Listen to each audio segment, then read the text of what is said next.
کا ٹکراؤ تھا، یہ حق اور باطل کا مارکا تھا۔ یزید ظلم کا استعارہ ہے، حسین ابن علی امن کی علامت ہے۔ یزید جبر کا پتلا ہے، حسین صبر کا پیکر ہے۔ یزید اپنی بدطینت فطرت اور اپنی طبع ناہموار کے باعث دنیا پر ذلت و رسوائی، ظلم، جبر، جور و زیادتی کی علامت بن کے ابھرا، اور حسین ابن علی رضی اللہ تعالی عنہ حق و صداقت کا نشان بن کے ابھرا۔ کربلا کے تپتے ہوئے ریگزار میں حسینی اور یزیدی دو کردار سامنے آتے ہیں۔ اقبال نے کہا تھا، موسیٰ و فرعون و شبیر و یزید، ایند و قوت از حیات آید پدید، زندہ حق از قوت شبیری است، باطل آخر داغ حسرت میری است، سرخ رو عشق غیور از خون او، شوخی ای مصرع از مضمون او، تا قیامت قطع استبداد کر، موج خون او چمن ایجاد کر۔ یزید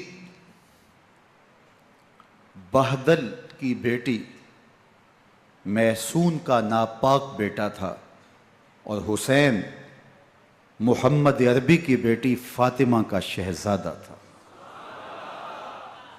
یزید دمشق کے اطراف میں سرجون اور جریر، اختل جیسے اوباشوں کے جھرمٹ میں پل کے جوان ہوا۔ حسین کے گھر کا دروازہ مسجد نبوی کے اندر کھلتا تھا۔ یزید نشے میں دھت ہو کر کے نمازیں چھوڑ دیتا تھا۔ حسین کی کربلا کے اندر بھی نماز تہجد قضا نہیں ہوئی۔ یزید ظلم کا دوسرا نام ہے، حسین امن کی علامت ہے۔ یزید نے زندگی میں ایک مرتبہ حج کیا اور شراب کے مٹکے ساتھ لے کے آیا، اور اختل اور دیگر گویوں اور مغنیوں کو اپنے ساتھ رکھا تاکہ سفر آسانی سے کٹے۔ حسین ابن علی نے 25 حج سواری ہونے کے باوجود پیدل کیے۔ یزید حج بیت اللہ کے بعد مدینہ المنورہ آیا اور شراب کی ایک مجلس بپا کی۔ حضرت امام حسین رضی اللہ تعالی عنہ جب وہاں پہنچے تو شراب کی پھیلی ہوئی بدبو کو محسوس کرتے ہوئے فرمایا، یہ بو کیسی ہے؟ تو نشے میں دھت یزید بولا، یہ شام میں بنتی ہے، اور ایک جام منگوایا اور اس کو پیتے ہوئے دوسرا جام حضرت امام حسین رضی اللہ تعالی عنہ کی طرف بڑھاتے ہوئے کہا، ابا عبداللہ لیجئے۔ تو حضرت امام حسین رضی اللہ تعالی عنہ نے فرمایا، میں اس کی طرف دیکھتا بھی نہیں ہوں، اور پھر وہ عشقی اشعار پڑھنے لگا۔ جب یزید کی شراب نوشی کا منظر امام حسین رضی اللہ تعالی عنہ اپنی آنکھوں سے دیکھ چکے تھے تو مجھے بتاؤ، یزید کے ہاتھ پہ امام حسین کا پاک ہاتھ کیسے آتا؟ حضرت امام حسین رضی اللہ تعالی عنہ جس ماحول میں پلے تھے، جس ماحول میں پرورش پائی تھی، جس ماحول میں رہے تھے، وہ پاکیزہ اور تقدس مآب ماحول تھا۔ اور یزید کبھی اطراف دمشق میں، کبھی غوطہ میں، کبھی الخضرہ محل میں، اور کبھی کہاں اور کبھی کہاں داد عیش دیتا رہا اور لہو و لعب کے اندر مصروف رہا، اور اس کی زندگی ان چیزوں سے عبارت تھی۔ وہ محرمات کو حلال قرار دیتا، شراب نوشی اس کی ہڈیوں میں رچی ہوئی تھی، اور شریعت بیضا کا مذاق اڑایا کرتا، اور حسین ابن علی رضی اللہ تعالی عنہ کی دوستیاں جن لوگوں سے تھی وہ عبداللہ ابن عباس تھے، عبداللہ ابن عمر تھے، حضرت عبد الرحمن بن ابو بکر رضی اللہ تعالیٰ عنہ تھے۔ یزید تو جوا کھیلتا رہا، یزید تو قمار بازی کرتا رہا، یزید تو شراب نوشی کرتا رہا، اور حسین ابن علی مسجد نبوی کے ممبر میں حضور کے پہلوؤں میں بیٹھتے رہے۔ زمانے نے وہ منظر دیکھا کہ سرخ رنگ کے جوڑے پہنے ہوئے حسنین کریمین حجرہ فاطمہ سے نکلتے ہیں، کم عمری کی وجہ سے کبھی گرتے ہیں کبھی سنبھلتے ہیں، اور آقا کریم خطبہ ارشاد کر رہے ہیں، خطبہ چھوڑ کے حضور نے شہزادوں کو اٹھا لیا۔ وہ منظر بھی زمانے نے دیکھا۔ حضرت عبداللہ بن شداد کہتے ہیں کہ حضور سجدے میں تھے اور سجدہ اتنا طویل ہو گیا، ہمیں لگا یا تو وحی کا نزول ہو رہا ہے یا پھر اللہ کا حکم آ گیا اور اللہ کے محبوب کی روح قبض کر لی گئی۔ لیکن میں نے جب نظریں اٹھا کے ننکیوں سے دیکھا تو کیا منظر تھا کہ حسین ابن علی حضور کی پشت پہ بیٹھے ہوئے اور میرے آقا سجدے کو طول دے رہے ہیں۔ اللہ اکبر! حسین کے لیے پیغمبر کے سجدوں کو طول دیا جا رہا ہے۔ حسین ابن علی کبھی ممبر پہ حضور کی اطراف میں بیٹھتے ہیں، وہ منظر بھی دنیا نے دیکھا کہ حضور کے مبارک کندھوں پر حسین ابن علی بیٹھے ہیں اور حضور کی زلفوں کو پکڑا ہوا ہے۔ تو حضرت عمر رضی اللہ تعالیٰ عنہ دیکھ کے کہتے ہیں واہ واہ کیسی سواری میسر آئی حسین ابن علی کو۔ تو میرے آقا مسکرا کے کہتے ہیں عمر سواری دیکھتے ہو سوار بھی تو دیکھو۔ اللہ اکبر!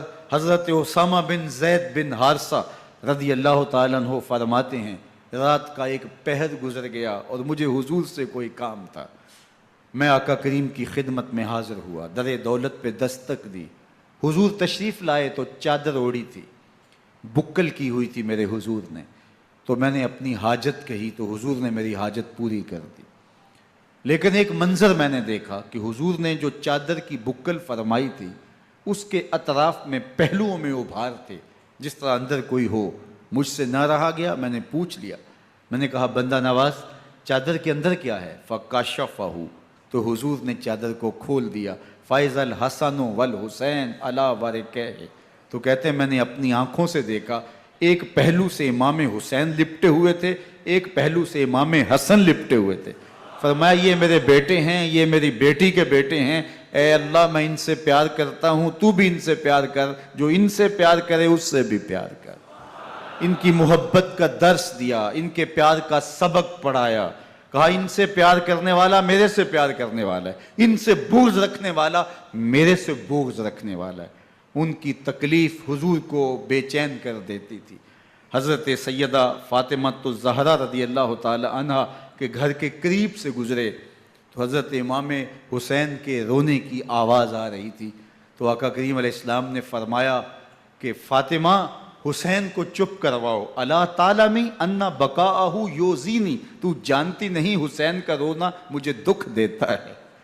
حسین ابن علی کو حضور رونے نہیں دیتے تھے، ان کو دکھی نہیں ہونے دیتے تھے، کیونکہ رسول اللہ صلی اللہ علیہ وسلم جانتے تھے کہ یہ کتنے دکھ سہے گا، کتنی تکلیفوں سے گزرے گا اور کتنے مصائب سہے گا۔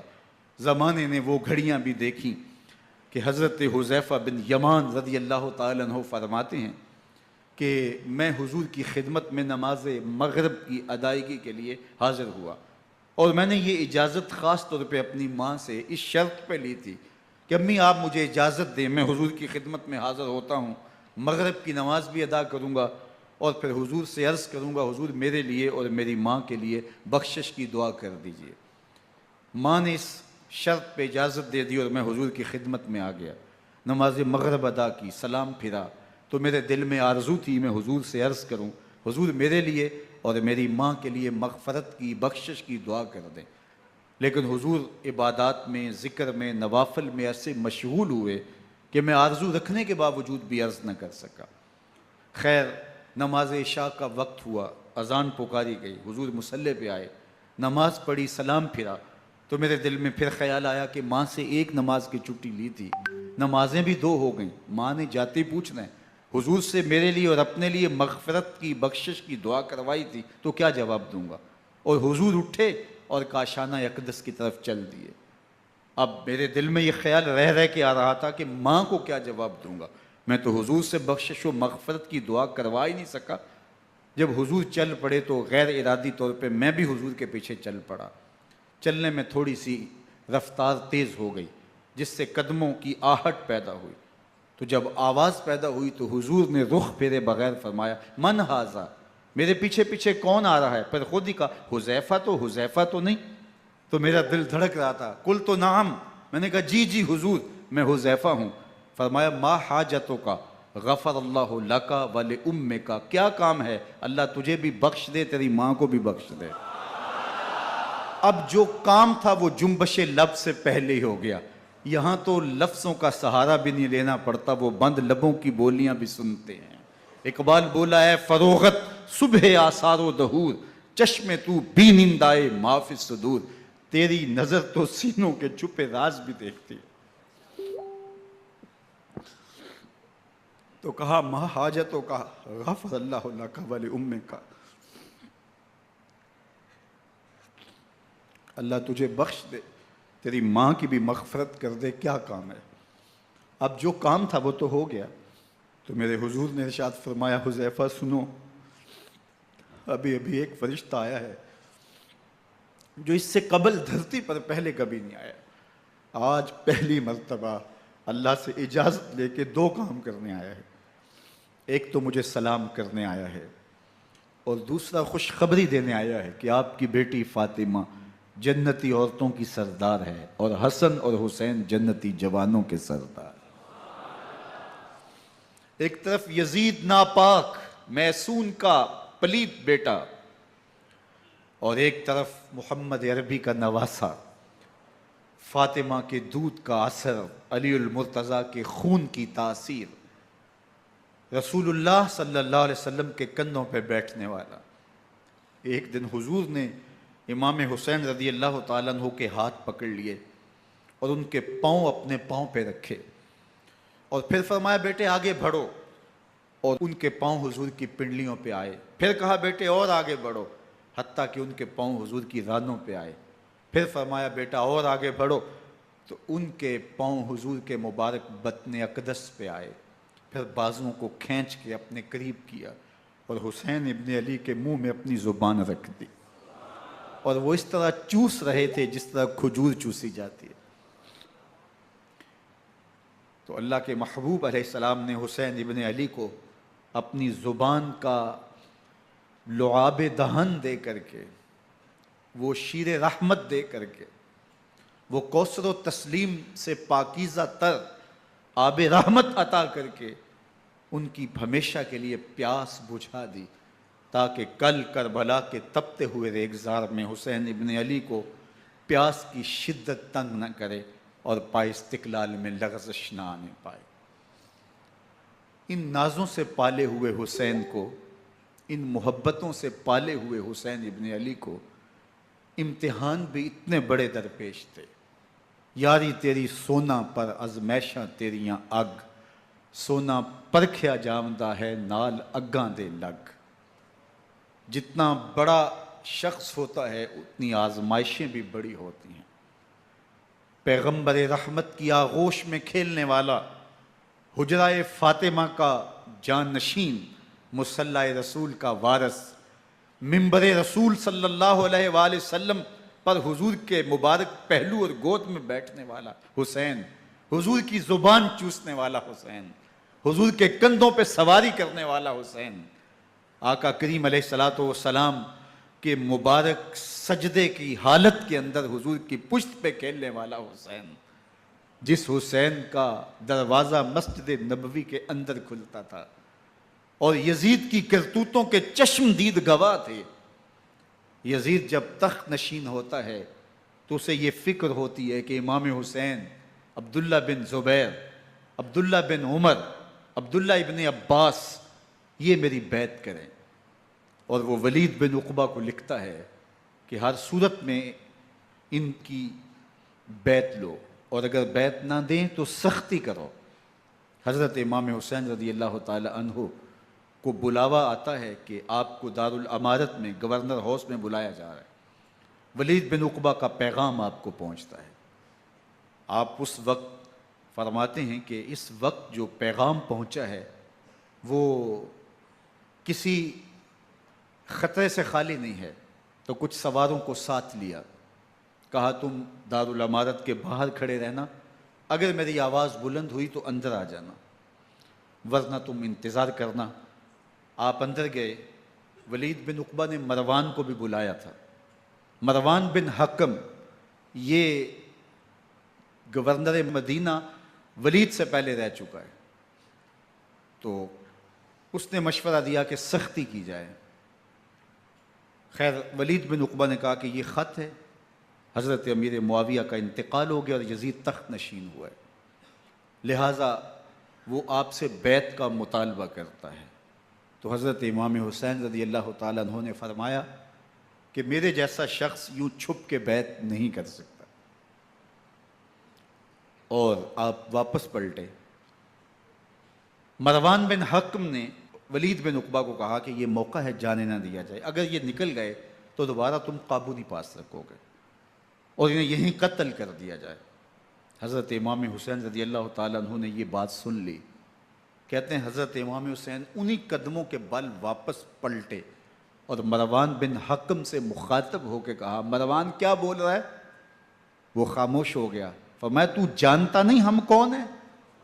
آنا حسین ابن علی ابن ابی طالب، میں حسین ہوں، میں علی کا بیٹا ہوں، ہمارے گھر میں قرآن اترتا رہا ہے، وحی کا نزول ہوتا رہا ہے، اور یزید فاسق ہے، فاجر ہے، مسلمانوں کا قاتل ہے اور شرابی ہے، میں ڈنکے کی چوٹ پہ یزید کی بیعت سے انکار کرتا ہوں۔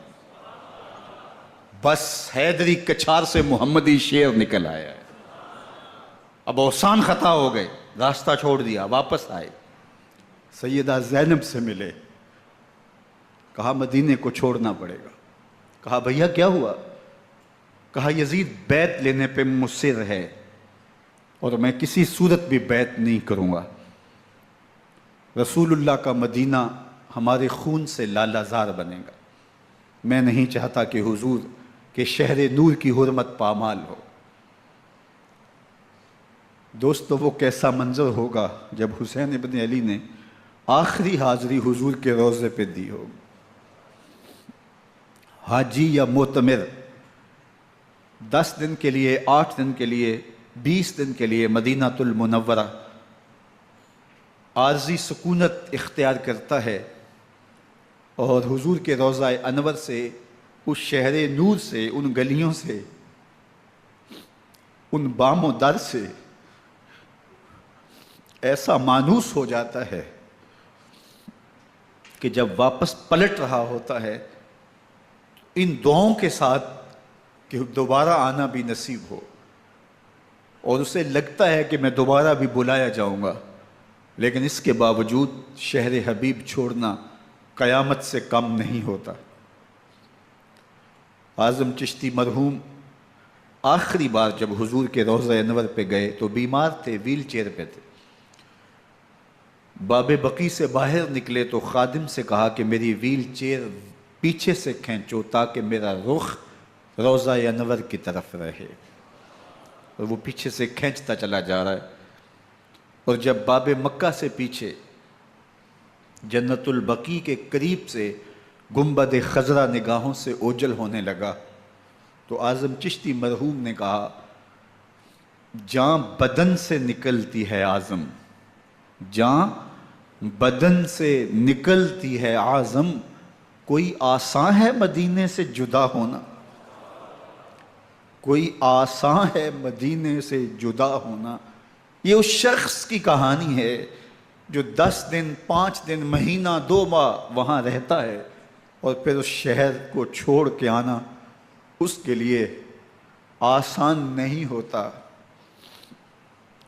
اور مجھے بتاؤ کہ حسین جو پیدا مدینے میں ہوا، جس کے گھر کا دروازہ مسجد نبوی کے اندر کھلتا تھا، جو مسجد نبوی کے اندر پرورش پا کے جوان ہوتا ہے اور مدینے کی گلیوں میں کھیلتا رہا، اس حسین ابن علی کے لیے مدینہ چھوڑنا، اور پھر وہ اس بات کا علم اور شعور رکھتے تھے کہ یہ آخری بار حضور کے در پہ حاضری ہے، دوبارہ اس شہر نور میں نہیں آ سکوں گا، تو کیا قیامت ہوگی اور کیا منظر ہوگا۔ محمد بن حنفیہ کے علاوہ خاندان نبوت کے جتنے لوگ تھے ان سب نے شہر مدینہ کو الوداع کہا، اور رات کے موقع میں مدینہ المنورہ کو، مسجد نبوی کو چھوڑ کر کے مکہ کی جانب عازم سفر ہوئے۔ 3 شعبان المعظم کو مکہ المکرمہ پہنچتے ہیں، ادھر کوفیوں کے خطوط آنے شروع ہو جاتے ہیں۔ حضرت امام حسین رضی اللہ تعالیٰ عنہ مسلم بن عقیل رضی اللہ تعالیٰ عنہ کو صورتحال معلوم کرنے کے لیے بھیج دیتے ہیں۔ 40,000 کوفی آپ کے ہاتھ پہ بیعت کر لیتے ہیں۔ ادھر 25 پیدل حج کرنے والے حضرت امام حسین 8 ذی الحج کو احرام باندھتے ہیں، لیکن آپ کو پتہ چلتا ہے کہ حاجیوں کے روپ میں قاتل چھپا دیے گئے، تو آپ اس احرام کو حج کی بجائے عمرے میں بدلتے ہیں اور کوفے کی جانب عازم سفر ہوتے ہیں۔ کائنات والو، ذرا سینے پہ ہاتھ رکھ کے دیکھو کہ یہ کتنا مشکل مرحلہ تھا۔ اس دین کی آبرو کو بچانے کے لیے حضرت امام حسین رضی اللہ تعالیٰ عنہ نے کتنا بڑا قدم اٹھایا۔ آپ کے بہی خواہ، دوست، احباب عبداللہ بن عمر یہ سارے روکتے ہیں۔ عبداللہ بن عباس کہتے ہیں حضرت نہ جائیے، الکوفی لا یوفی، کوفی کبھی وفا نہیں کرتے۔ آپ کے والد کو وہاں شہید کیا گیا، لیکن آپ ایک فرض کو نبھانے جا رہے ہیں۔ میرے غم گسارو، میرے مہربانوں، نہ روکو مجھ کو جانے دو، مجھے نانے کے دی کی ڈوبتی کشتی بچانے دو۔ میں جاتا ہوں کہ دنیا پر وفا کا نام رہ جائے، میں رہوں نہ رہوں پر عظمت اسلام رہ جائے۔ میں نہیں جاتا تو نبی کے گھر کی آن جاتی ہے، میں نہیں جاتا تو نبی کے گھر کی آن جاتی ہے، تمہارا دین جاتا ہے، میری غیرت ایمان جاتی ہے۔ حضرت امام حسین یہاں سے چلتے ہیں، ابھی راستے میں ہی پہنچتے ہیں کہ یہ خبر آتی ہے کہ کوفے والوں نے بے وفائی کر دی، اور حضرت مسلم بن عقیل رضی اللہ تعالیٰ عنہ کو شہید کر دوسرا جام حضرت نعمان بن بشیر معزول کر دیے گئے۔ ابن مرجانہ ابن زیاد وہاں متعین کر دیا گیا، جو سخت گیر شخص تھا، اور اس نے لوگوں کو ڈرایا، دھمکایا، اور کوفے کے لوگوں کے دل بدل گئے اور وہ بیعتیں توڑنے لگے۔ وہ منظر مسجد کوفہ کا کتنا دل گداز تھا۔ جب امام نماز کے لیے کھڑے ہوئے تو 40,000 لوگ آپ کے پیچھے تھا۔ جب سلام پھیرا اور امام نے دیکھا کہ پیچھے لوگ نہیں ہیں، پھر لوگوں نے اپنے دروازے بھی بند کر لیے۔ رات کی تنہائیاں ہیں اور حضرت مسلم بن عقیل کو کوئی پناہ دینے والا نہیں ہے۔ لوگوں نے دروازے بند کر لیے کہ کہیں ہمارے گھر میں نہ آ جائیں اور ہم مشقت اور حکومتی تشدد کا شکار نہ ہوں۔ کتنا دردناک لمحہ ہے حضرت مسلم بن عقیل رضی اللہ تعالیٰ عنہ پہ، اور پھر حضرت مسلم بن عقیل بے دردی سے شہید کر دیے جاتے ہیں۔ آپ ابھی راستے میں ہیں، یہ ساری کہانی پہنچتی ہے کہ حضرت مسلم شہید کر دیے گئے اور بے دردی سے شہید کر دیے گئے۔ وہ جنہوں نے خط لکھے تھے کہ ہم آپ کے ساتھ ہیں اور ہم منتظر ہیں، چشم برا ہیں، آپ کے قدموں کی چاپ سننے کے لیے بےتاب ہیں، آج انہوں نے بیعتیں توڑ دی۔ 40,000 کوفی منحرف ہو گئے۔ مسجد کوفہ کا وہ منظر کس قدر روح کو تڑپا دینے والا تھا۔ ہم پچھلے سال عصر اور مغرب کے درمیان جب کوفہ پہنچے تو سورج ڈوبنے کے قریب تھا۔ میں نے اپنی زندگی میں اتنا اداس موسم کہیں نہیں دیکھا جتنا اداس موسم کوفے میں دیکھا۔ ایسے لگتا تھا جس طرح کوفے کی آب و ہوا آج بھی شرمندہ ہے۔ جو مسلم بن عقیل اور خاندان نبوت کے ساتھ اہل کوفہ نے کیا، حضرت امام حسین رضی اللہ تعالیٰ عنہ کو ان کے بہی خواہوں نے، اعزاء نے، اقربا نے، دوستوں نے آوان و انصار نے، ساتھیوں نے کہا کہ حضرت حالات یکسر تبدیل ہو گئے، اب ہمیں مراجعت کر جانی چاہیے، واپس پلٹ جانا چاہیے۔ تو حضرت امام حسین کافی سوچ بچار میں رہے، پھر اس کے بعد آپ نے فیصلہ کیا کہ ہم آگے بڑھیں گے۔ دوستوں نے کہا کہ حضرت اگر آپ آگے بڑھیں گے تو ہمیں لگتا ہے کہ وہ آپ کے ساتھ سلوک اچھا نہیں کریں گے اور آپ بچوں کے سامنے پیاس سے شہید کر دیے جائیں گے۔ تو حضرت امام حسین رضی اللہ تعالیٰ عنہ نے وہاں ایک خطبہ ارشاد فرمایا کہ لوگو تم جو مجھے بتا رہے ہو مجھے اچھی طرح معلوم ہے، جو تم مجھے منظر پیش کر رہے ہو وہ میری نگاہوں میں ہے، اور جو کچھ ہونے والا ہے چشم تصور وہ منظر دیکھ رہی ہے۔ چونکہ حضرت امام حسین رضی اللہ تعالیٰ عنہ کی شہادت کی خبر حضرت امام حسین کے پیدا ہوتے ہی خاندان نبوت میں عام تھی۔ حضور علیہ الصلوۃ والسلام کو یہ بات جبریل امین نے آ کے بتائی تھی جب حسین ابن علی کے ساتھ حضور محبت کا اظہار کر رہے تھے، تو یہ جبریل امین نے آ کے کہا تھا حضور آپ کا یہ بیٹا ارض طف میں شہید کر دیا جائے گا، اور کربلا کی مٹی لا کے حضور کو دی اور ام سلمہ کو حضور نے عطا کر دی۔ حضرت ام سلمہ کہتی ہیں کہ ایک دن میں سوئی تو خواب دیکھا کہ حضور کے مبارک بال بکھرے ہوئے ہیں اور سخت پریشان ہیں، تو میں نے کہا کہ حضور آپ کی یہ کیا حالت ہے؟ وَبِيَدِهِ قَارُورَةٌ، اور حضور کے ہاتھ میں ایک شیشی ہے، فیہا دمن، جس کے اندر خون ہے۔ تو میں نے کہا حضور یہ کیا؟ فرمایا میں قتل گاہ حسین سے آ رہا ہوں اور یہ حسین ابن علی کا خون ہے۔ تو کہا 10 محرم کا دن تھا، دوپہر کا یہ منظر تھا، میں قیلولہ کر کے اٹھی، جب میں نے دیکھا تو وہ شیشی جس میں کربلا کی مٹی رکھی تھی وہ خون بن چکی تھی۔ تو یہ خبر پہلے دی گئی تھی، یہ بتا دیا گیا تھا۔ فرمایا میرے دوستو جو تم مجھے بتاتے ہو میں اس سے بے خبر نہیں ہوں، یہ سب کچھ ہونے والا ہے، لیکن اس کے باوجود میں کیوں جا رہا ہوں؟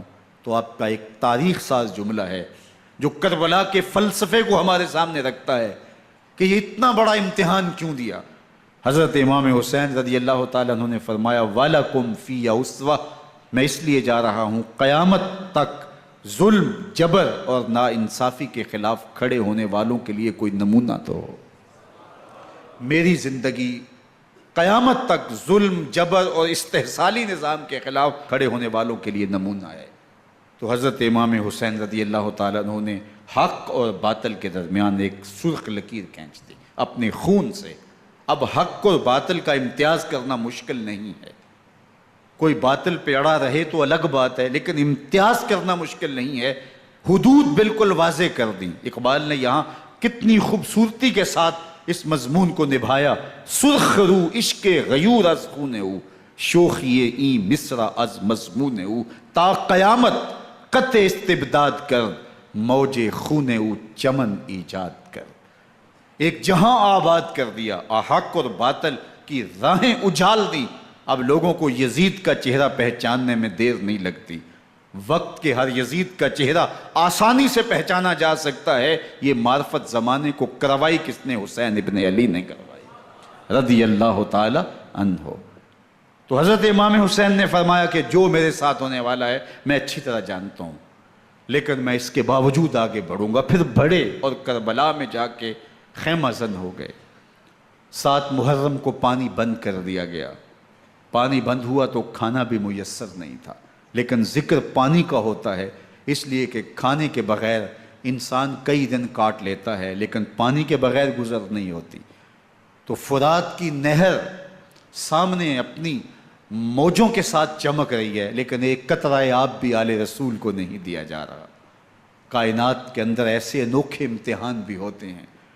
وارث ہوں ساقی کوثر کے، مالک ہوں حوض کوثر کے، اور بیٹے ہوں ساقی کوثر کے، اور آج ایک بوند پانی کی بھی میسر نہ ہو۔ صبر کا امتحان ہے، عزیمت کا امتحان ہے۔ حضرت امام حسین رضی اللہ تعالیٰ عنہ خیمہ زن ہو گئے۔ 3 دن تک پانی بند رہتا ہے۔ 9 محرم کو رات کی تنہائی میں حملہ آور ہونا چاہتے ہیں، لیکن آپ نے کہا کہ ہمیں اللہ کے حضور عبادت اور ذکر کے لیے وقت دیا جائے۔ ساری رات ذکر میں گزرتی ہے، عبادات میں گزرتی ہیں۔ رات کے اندھیرے میں آپ چراغ بجھا دیتے ہیں. آوان و انصار کو کہتے ہیں کہ ان کی دشمنی میرے ساتھ ہے، انہیں میرا خون چاہیے. اگر تم رات کی تاریکی میں نکل جاؤ تو میں تم سے کوئی مواخذہ نہیں کروں گا، اور یہ بھی تمہارا پیچھا نہیں کریں گے، اس لیے کہ ان کا مطلوب تم نہیں ہو، ان کا مطلوب میں ہوں. جب چراغ جلایا تو کوئی بھی نہیں گیا. مسلم بن نوسجہ کھڑے ہو کے کہتے ہیں حضرت اگر ہمارے بدن کو 70 بار کاٹا جائے اور جلایا جائے اور ہواؤں میں اڑا دیا جائے پھر بھی آپ کا ساتھ نہیں چھوڑیں گے. 70 سال کے بوڑھے ہیں حبیب بن مظاہر، کہتے ہیں حضرت آپ کو چھوڑ کے جائیں کہاں، آپ کو چھوڑ کے جائیں کہاں. کوئی ساتھ چھوڑنے کے لیے تیار نہیں ہے. پیاس ہے، سخت گرمی ہے، کربلا کا ماحول ہے. 72 افراد اور خاندان کی خواتین میدان کربلا میں خیمہ زن ہیں. دوسری طرف لشکر اعداء اشقیا 22,000 کی تعداد میں مقابلے میں، ایک روایت 30,000 کی ہے. ان صرف 72 پیاسے لوگوں کے لیے اتنے لوگوں کو جمع کرنے کا مقصد خوف زدہ کرنا تھا. شرط ہے کہ یا یزید کی بیعت کر لیں، محاصرے توڑ دیں گے، پانی دستیاب ہوگا، اعزاز و اکرام سے نوازا جائے گا، خزانوں کے منہ کھول دیے جائیں گے. لیکن حسین ابن علی کہتے تھے سب کچھ لٹ جائے گا، باطل کے ہاتھ پہ ہاتھ نہیں رکھوں گا. اللہ اکبر. اب صبح طلوع ہوتی ہے، عاشور کا دن چڑھتا ہے، سورج اپنی پوری تمازت کے ساتھ گرمی برسا رہا ہے. آج خاندان نبوت کا امتحان زمانے نے دیکھنا ہے. رسول اللہ کا لعاب چوسنے والا اس کے صبر کا آج امتحان ہے. حضور کے کندھوں پہ کھیلنے والے حسین کا آج امتحان ہے. اللہ اکبر. حسین ابن علی تمام حجت کرتے ہیں میں نے تمہارا کچھ نہیں بگاڑا، میں نے کسی کا خون نہیں کیا، میں نے کوئی زیادتی نہیں کی، تم کیوں میرے قتل کے در پہ ہو؟ تم جانتے نہیں میں کون ہوں؟ میں تمہارے نبی کا نواسا ہوں، رسول اللہ صلی اللہ علیہ وآلہ وسلم کے کندھوں پہ کھیلتا رہا ہوں، حضور کا لعاب چوستا رہا ہوں، اور میں بوسہ گاہ رسول صلی اللہ علیہ وآلہ وسلم ہوں. لیکن ان اشقیاء کے دل پر کوئی چیز اثر انداز نہیں ہوتی. ایک ہور ہے، اللہ اس کے دل میں نرمی ڈالتا ہے.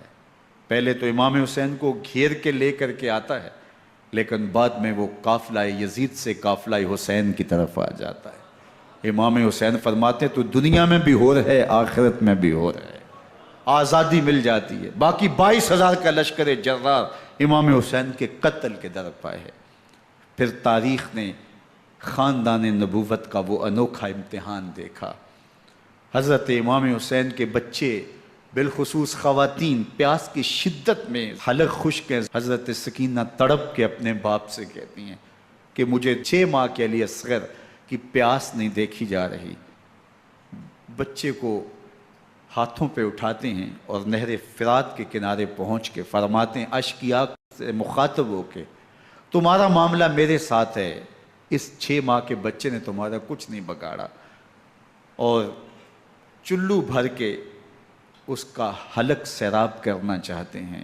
ایک 2 شاخہ تیر آتا ہے جو حضرت علی اصغر کے گلے کو چیر دیتا ہے. راوی لکھتے ہیں کہ وہ عام تیر نہیں تھا، جانوروں کو شکار کرنے کے لیے جو بڑے تیر ہوتے ہیں وہ 2 شاخہ تیر تھا. وہ گردن کو کاٹ دیتا ہے، خون بہنے لگتا ہے، گردن لٹک جاتی ہے. حضرت امام حسین وہ بہتا ہوا خون اپنے چلو میں لیتے ہیں اور آسمان کی طرف اچھال کے کہتے ہیں مالک حسین کی یہ قربانی بھی قبول فرما. یہ تماشا لب بام نہیں ہے. بچہ بیمار ہو، ڈاکٹر جواب دے دیں، ماں باپ کے ہاتھ پھول جاتے ہیں. زندگی کی سانسیں ابھی چل رہی ہوتی ہیں لیکن ڈاکٹر کہے کہ یہ میرے بس کا روگ نہیں ہے، کہیں اور لے جاؤ، تو زندگی کا لف و نشر غیر مرتب ہو جاتا ہے. میں سلام پیش نہ کروں حسین ابن علی کو. 6 ماہ کا علی اصغر ہاتھوں میں دم توڑتا ہے، گردن لٹک جاتی ہے، خون بہہ رہا ہے. اب خیموں کی طرف بڑھ رہے ہیں لیکن زبان پہ شکایت نہیں ہے. کہتے ہیں مالک حسین کی یہ قربانی قبول کر لے. اب خیموں کی طرف آنا، شہر بانو، ام رباب، سیدہ زینب، حضرت سکینہ سلام اللہ علیہا کا سامنا کوئی آسان کام نہیں تھا. لیکن حسین ابن علی آتے ہیں، شہزادے کو یہاں خیموں کے قریب رکھ کے کہتے ہیں کہ یہ حوض کوثر سے سیراب ہو گیا ہے. اللہ اکبر. کوہرام مچ جاتا ہے خیموں کے اندر، کیا منظر ہوگا اور ان کو کن الفاظ کے پیرائے میں ڈھال کر کے ان کیفیات کو بیان کیا جا سکتا ہے جو اہل بیت کے خیموں کے اندر علی اصغر کی شہادت کے بعد کا منظر رقم ہو رہا ہوگا۔ اللہ اکبر، ادھر اشکیا آوازیں دے رہے ہیں، مبارزت کے لیے پکار رہے ہیں۔ زمانے نے پھر وہ منظر بھی دیکھا کہ جوان بیٹے کو 18 سال کی کمائی حضرت امام حسین میدان عمل میں بھیج رہے ہیں۔ وہ علی اکبر جو حسین کا نور نظر ہے، آنکھوں کا قرار ہے، دل کی تسکین ہے۔ اور پھر حضرت علی اکبر جب گھوڑے کی زین سے فرش زمین پہ گرتے ہیں تو باپ کو آواز دیتے ہیں، اور حضرت امام حسین جو ہے وہ آگے جا کے بیٹے کی لاش اٹھاتے ہیں۔ اللہ اکبر، 18 سال کے بیٹے کی لاش کو کندھوں پہ اٹھا کے خیموں تک لاتے ہیں اور ہاتھ پھیلا کے کہتے ہیں مالک حسین کی یہ قربانی بھی قبول فرما۔ کبھی قاسم بن حسن کی لاش اٹھا کے لاتے ہیں، کبھی اون و محمد کی لاشیں اٹھا کے لاتے ہیں، بتیجوں کی، بھانجوں کی، بھائی عباس کے کٹے ہوئے بازو اور زخموں سے چھدا ہوا لاشا۔ کیا کیا قیامتیں تھیں جو اس کربلا کے ایک میدان کے اندر نہیں توڑی گئیں۔ حضرت امام حسین پر دکھ پہ دکھ، تکلیفوں پہ تکلیفیں۔ اب 71 لاشیں اٹھا کے خیموں تک پہنچا چکے، اور ادھر مبارزت کی دعوت دی جا رہی، آؤ میدان عمل میں آؤ، اب دیر کیوں کر رہے ہو۔ رسول اللہ کا حرم، رسول اللہ کی شہزادیاں جو نازوں میں پلی تھیں، وہ کلیاں جو شبنم کا بوجھ بھی گوارا نہیں کر سکتی تھی، آج مصیبتوں کے پہاڑ ٹوٹ گئے۔ حضرت امام حسین کبھی شہربانوں کو، کبھی ام رباب کو دلاسا دیتے ہیں، کبھی حضرت زینب کو کہتے ہیں۔ حضرت زینب کربلا کے اس میدان کے اندر بڑے حوصلے کے ساتھ اپنے بھائی کے ساتھ کھڑی رہی، اپنے 2 بیٹے راہ خدا میں پیش کیے، ان کی لاشیں وصول کیں، لیکن زینب جس جرأت کے ساتھ، جس پامردی کے ساتھ اس سارے منظر کو حوصلے کے ساتھ سہتی رہی، وہ یقیناً حوصلہ سیدہ زینب سلام اللہ علیہا کا ہی ہے۔ لیکن یہ وہ منظر تھا کہ زینب کا دل بھی ڈول گیا جب حسین ابن علی گھوڑے پہ بیٹھنے لگے، اور ان کو گھوڑے میں بٹھانے والا کوئی نہیں تھا، اور جو بھی سوار جاتا پھر واپس اس کی لاش ہی آتی اور حسین ابن علی لے کے آتے۔ آج حسین ابن علی جا رہے ہیں، زندگی کا سارا سرمایہ لٹ رہا ہے، حضرت زینب سلام اللہ علیہا سنبھل نہیں رہی۔ حضرت امام رضی اللہ تعالیٰ عنہ اٹھے اور آپ نے حضرت زینب کو صبر کی تلقین کی اور کہا کہ صبر ہی بہترین ذریعہ ہے اور اللہ کی قربت کا ایک بہترین سبب ہے، اور ان کو صبر کی تلقین کرتے ہوئے فرمایا کہ میرے بعد تم نے اس ذمہ داری کو سنبھالنا ہے، اور ان مخدرات اسلام کی، ان شہزادیوں کے پردے کی تم نے حفاظت کرنی ہے۔ اور پھر گھوڑے کی زین کس کے امام حسین لشکر اشکیا کی طرف بڑھتے ہیں۔ اب خیموں سے سسکیوں کی آواز آ رہی ہے، ان کا سردار، ان کا تاجدار آج سب کو چھوڑ کے کربلا کے میدان کی طرف بڑھ رہا ہے۔ جرم کیا کیا، قصور کیا کیا، اس نے کیا زیادتی کی کہ آج نیزوں اور انیوں کے مقابلے میں 22,000 کا لشکر حضرت امام حسین پہ ٹوٹ پڑتا ہے۔ آپ پھر تمام حجت کرتے ہیں میں نے کسی کو قتل نہیں کیا، خون ناحق نہیں بہایا، میرے خون کے درپے کیوں ہو، اپنی آخرت کیوں برباد کرتے ہو، تم جانتے نہیں میں کون ہوں، میں تمہارے نبی کا نواسا ہوں۔ لیکن ابن زیاد کہتا ہے مقابلے میں آؤ۔ پھر حضرت امام حسین رضی اللہ تعالیٰ عنہ مقابلے میں آتے ہیں، اور جب گھوڑے کو ایڑ لگا کے دشمن اشقیاء پہ ٹوٹتے ہیں تو پھر ایسا منظر ہوتا ہے کہ وہ بھیڑ بکریوں کی طرح آگے بھاگتے ہیں۔ 71 زخم کلیجے پہ لیے شجاعت کا یہ پیکر جب میدان میں آتا ہے، آواز آتی یہ کون ذی وقار ہے، بلا کا شاہ سوار ہے، لباس ہے پھٹا ہوا، غبار سے اٹا ہوا، تمام جسم نازنی چدا ہوا کٹا ہوا، یہ نبی کا نور عین ہے، یہ بالیقین حسین ہے، یہ حسین ابن علی ہے رضی اللہ تعالیٰ عنہ۔ پھر چاند بادلوں میں گھر جاتا ہے، شامی ہنڈے تیر برساتے ہیں، تلواروں سے آپ کے بدن پر ضربیں لگاتے ہیں اور نیزوں سے آپ کے بدن کو پرو دیتے ہیں۔ جب آپ کا پیراہن بعد میں اتارا گیا تو آپ کے پیراہن میں 122 سوراخ تیروں کے تھے، 33 زخم تلواروں کے اور 34 گھاؤ نیزوں کے تھے۔ جب گھوڑے کی زین سے فرش زمین پر آئے، بدن چھلنی تھا، زخم زخم سے خون بہہ رہا تھا۔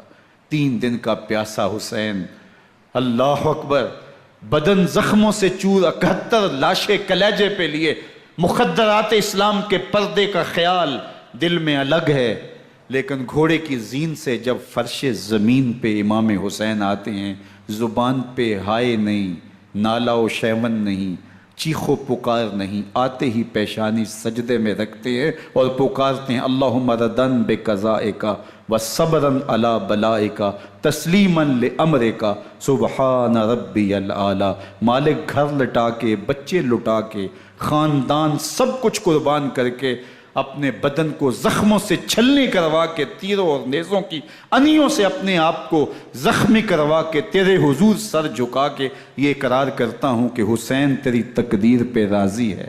مالک تو بھی بتا، تو بھی حسین پہ راضی ہوا ہے کہ نہیں ہوا؟ آواز آ رہی ہے، اس پیاسے پر علی شیر خدا کو ناز ہے، اس نواسے پر محمد مصطفیٰ کو ناز ہے۔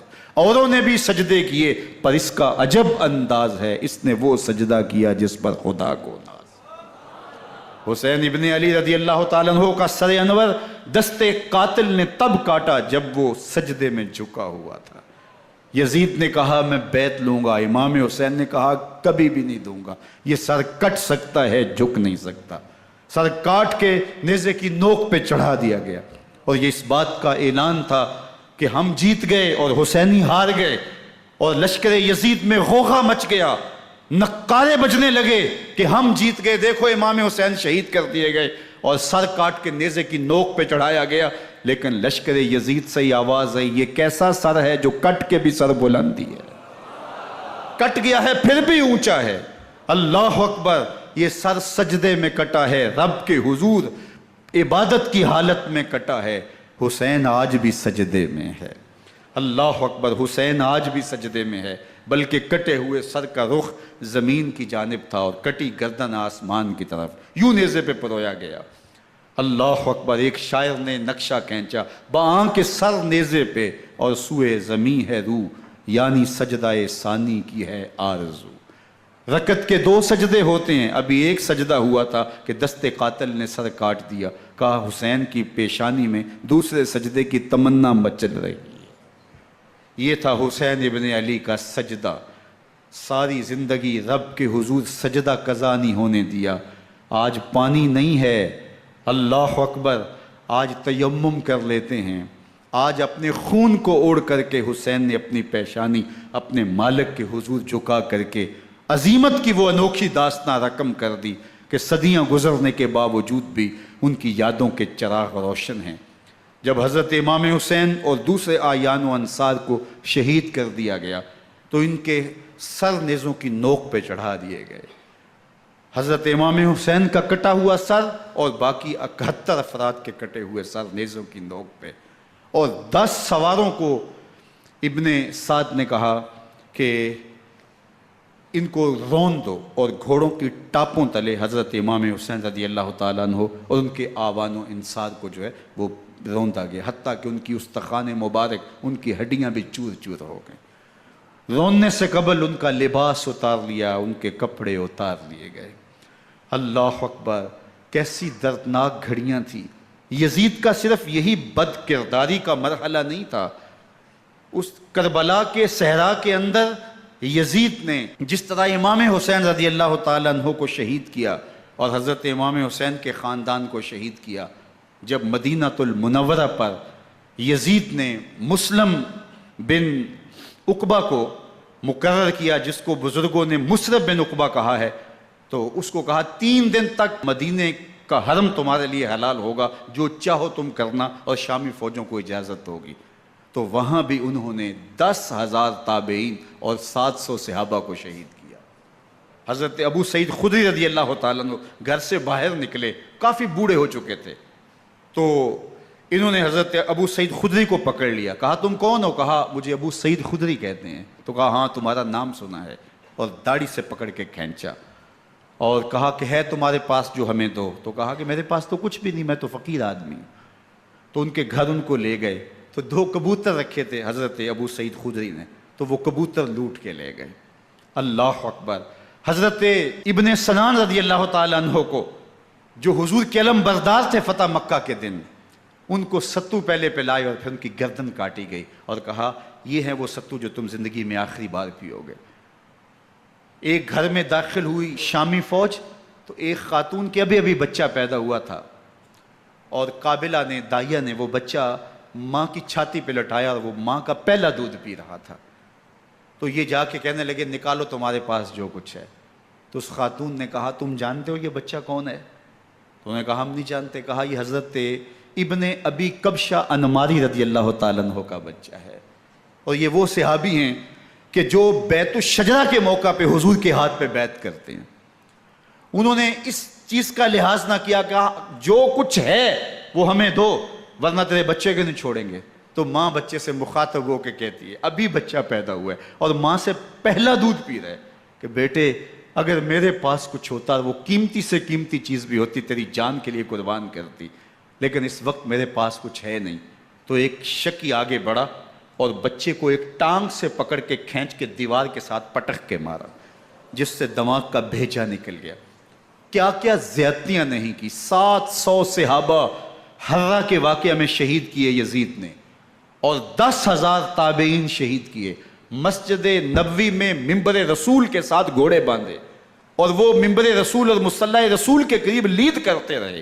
حضرت سید عبد المسیب فرماتے ہیں میں نابینا تھا اور حضور کے روضہ انور کے پاس بیٹھا تھا، اور یزید کے سپاہی آتے، جو بھی مسجد میں نظر آتا پکڑ کے لے جاتے، مجھے نابینا سمجھ کے چھوڑ دیتے، لیکن میں پریشان تھا کہ ظہر کا وقت ہوگا، عصر کا وقت ہوگا، مغرب عشاء کا وقت ہوگا، نہ اذان نہ اقامت نہ جماعت، تو کیسے مجھے پتہ چلے گا کہ نماز کا وقت ہو گیا، اور کیسی میری نمازوں کا کیا بنے گا؟ میں اس فکر میں بیٹھا تھا۔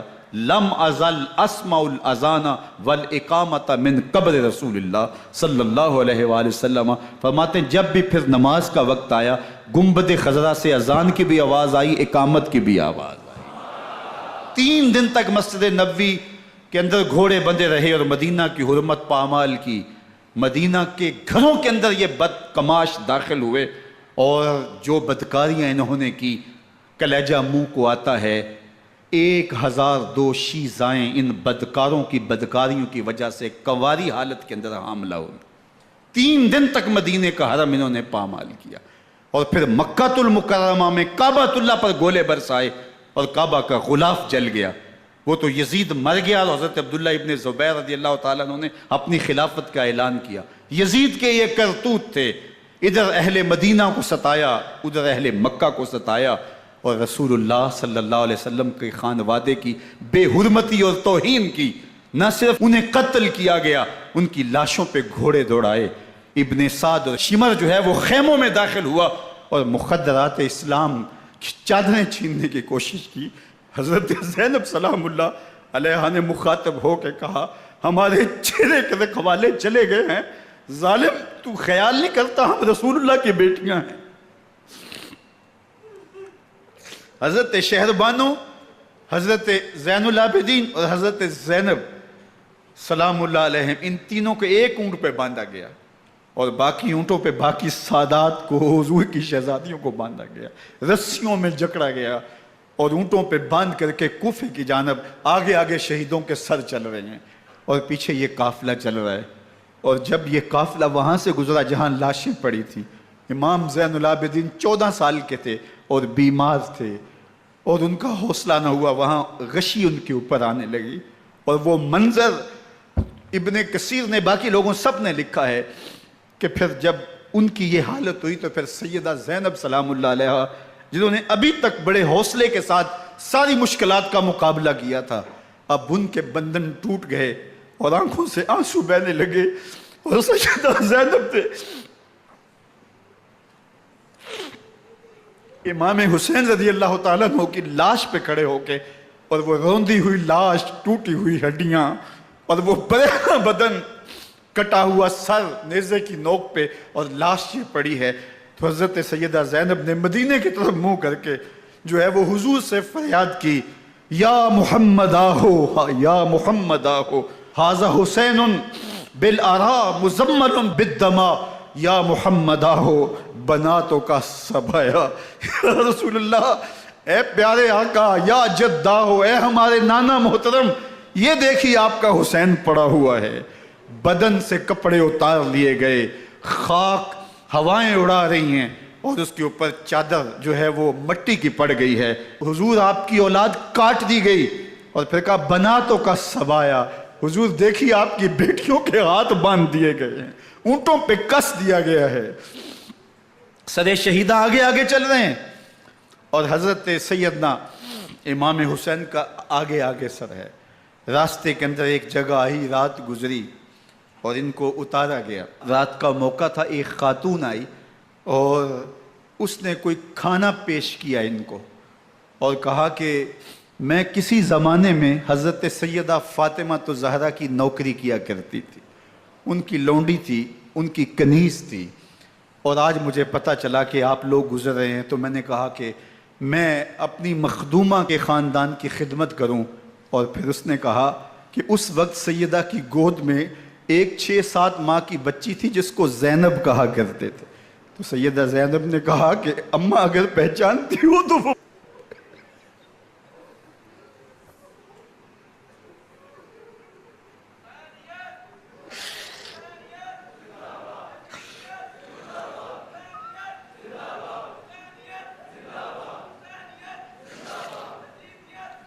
یہ تاراج اور لٹا ہوا کارواں پھر وہاں سے کوفے میں کیسے پہنچا، اور کوفے کے اندر سیدہ زینب سلام اللہ علیہا نے وہ یزید کے دربار میں، ابن زیاد کے دربار میں وہ جرأت آمیز جو باتیں کہیں، اللہ اکبر، زینب کی زبان میں علی کی خطابت بول رہی تھی، اور پھر دشمن اور دوست سارے رونے لگے، اور وہ کیا دل گداز منظر تھے، اور پھر یہ سروں کا قافلہ اور سادات کرام کا مشکیں کسی ہوئی ہیں اور اونٹوں پہ باندھے ہوئے، ان کو وہاں سے پھر قادسیہ اور قادسیہ سے پھر دمشق یزید کے دربار میں پہنچایا گیا، اور وہاں سے یہ لٹے ہوئے خانمہ برباد تاراج لوگ مدینہ المنورہ میں کیسے پہنچے، اور اہل مدینہ نے کیسے استقبال کیا، اور وہ منظر کتنا دلگداز تھا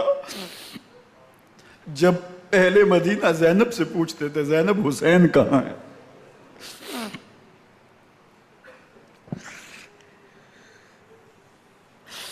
بے مروت بے وفا تیرا بھی کیا افسانہ ہے، جس نے اپنی ہی شمع کو گل کیا تو وہ پروانہ ہے۔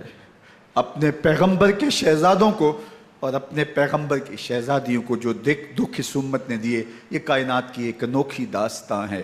اللہ ہمیں اسوہ شبیری پہ عمل کی توفیق عطا کرے اور ان کے نقوش پاک کی برکتیں دے، اہل بیت کی محبت ہماری روحوں میں جذب کر دے، اور جس عظیمت کے ساتھ، جس حوصلے کے ساتھ انہوں نے دکھوں کو جھیلا، جو دہکتی آگ کے شعلوں پہ سویا وہ حسین، جو جواں بیٹے کی میت پر نہ رویا وہ حسین، جس نے سب کچھ کھو کے کچھ نہ کھویا وہ حسین، مرتبہ اسلام کا جس نے دوبالا کر دیا، خون نے جس کے دو عالم میں اجالا کر دیا، جو کہ سوزے غم کو سانچے میں خوشی کے ڈھال کے مسکرایا موت کی آنکھوں میں آنکھیں ڈال کے۔